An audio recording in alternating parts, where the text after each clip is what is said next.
এখন থেকে আর রেস্টুরেন্টে যাওয়া লাগবে না, বাসায় বসে বানিয়ে ফেলতে পারবেন এইরকম একটা মিট বক্স।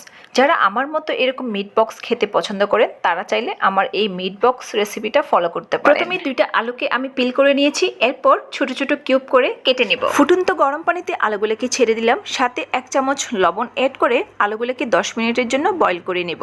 এদিকে কিছু সসেসকে আমি কোনাকুনি করে কেটে নেব, তার সাথে কিছু মিট বল কেটে নেব 4 পিস করে। আচ্ছা, এই মিট বলের রেসিপিটা আমার বাসায় বানানো, তো আমি এটার লিংক আপনাদেরকে ডেসক্রিপশন বক্সে শেয়ার করে দিব। এদিকে কিছু মুরগির মাংসকে কিউব করে কেটে নিয়েছি। এখন মাংসটাকে ম্যারিনেট করে নেব। আদা পাউডার, রসুনের পাউডার, সাদা গোলমরিচের লবণ, ডিম, দুধ powder, tomato sauce, soya sauce, লেবুর রস, কর্নফ্লাওয়ার, ময়দা, মরিচের গুঁড়া দিয়ে সবকিছু একত্রে খুব ভালো করে নিয়ে তেলের মধ্যে এই চিকেনটাকে ভেজে নেব।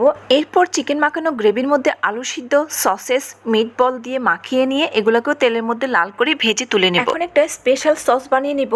একটা প্যানের মধ্যে 1/3 কাপ বাটার দিয়ে বাটারটা মেল্ট হয়ে আসলে 2 টেবিল চামচ ময়দা দিয়ে ভালো করে ভেজে লাল করে, এরপর এখানে 1 মগ দুধ দিয়ে ভালো করে ময়দাটাকে নেড়ে 1 চামচ লবণ অ্যাড করে দিয়ে দুধটা ঘন হয়ে আসলে লাল মরিচ powder, tomato sauce, slice cheese দিয়ে ভালো করে নেড়ে চেড়ে চুলা থেকে নামিয়ে মিট বক্সের উপরে ছড়িয়ে দিলেই তৈরি হয়ে গেল টেস্টি ইয়াম্মি মিট বক্স।